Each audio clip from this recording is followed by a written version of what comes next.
I mean, it's the history of sketch comedy. I mean, it is what it is. It is what it is.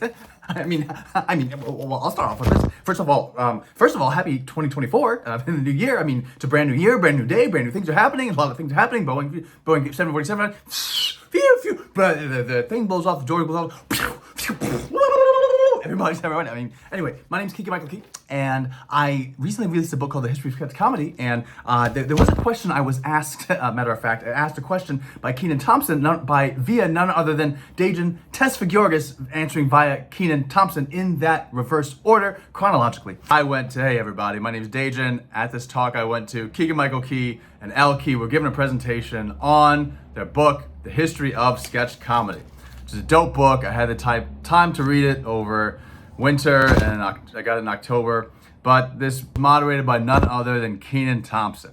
And a real cool experience. I typed in a question to the forum the night before, and Keenan read my question, which was answered by Keegan-Michael Key. And ELLE Key was about how do you organize your ideas and find out which ones you prioritize to be the best. And so as my first video of 2024, I wanted to share this with you, and hopefully you can be inspired to keep writing, keep creating, and hopefully tune in to me as I do the same, especially as my UCB stuff is kicking up. Forgive me if I butcher the name, and they even phonetically spelled it. It's hilarious. Dejan Tesfagyorgis. Is that right? Woo!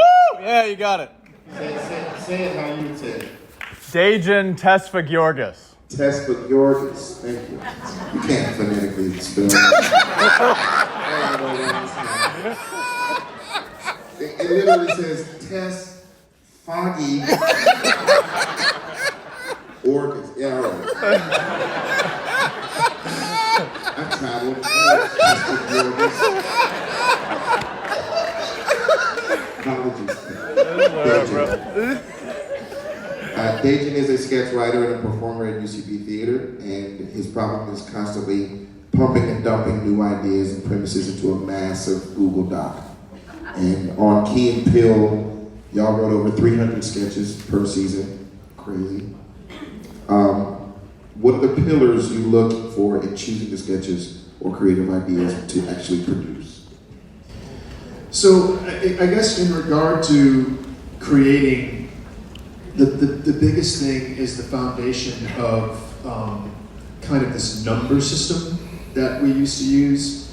And the number system is that starting sketches, you want to start a sketch, or not, you don't always have to, but I always enjoy starting a sketch at a 1 on the reality meter. Like life as you know it. Life as you know it, right. You work in a hospital, you work in a school, life as you know it. And exactly.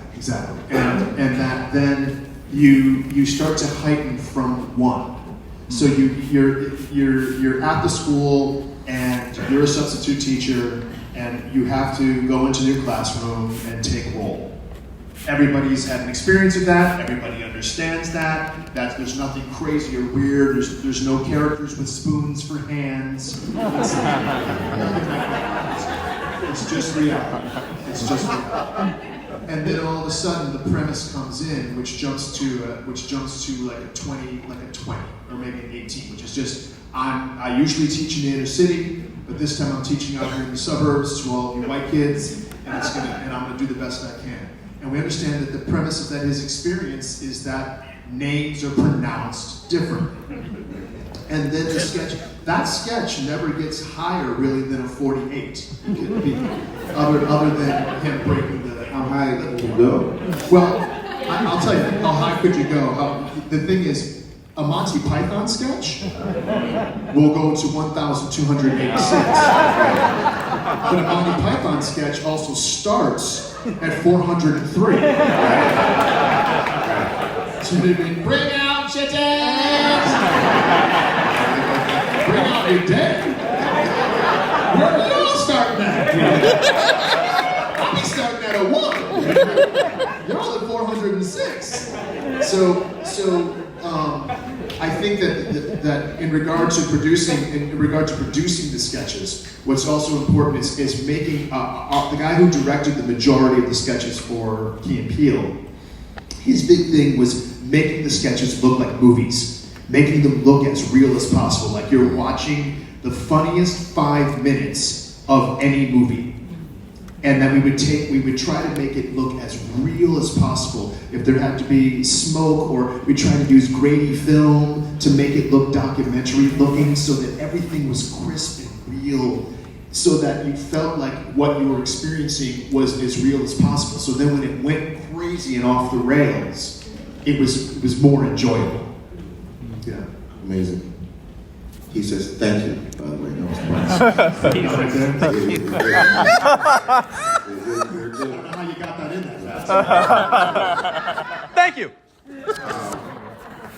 Yeah, Key and Peele was amazing. You guys did an amazing job, not only at the look of it, but also capturing a magical moment in something that really happened, kind of thing, and then being able to bring that to sketch. And I talk about that when I talk about the herbal thing.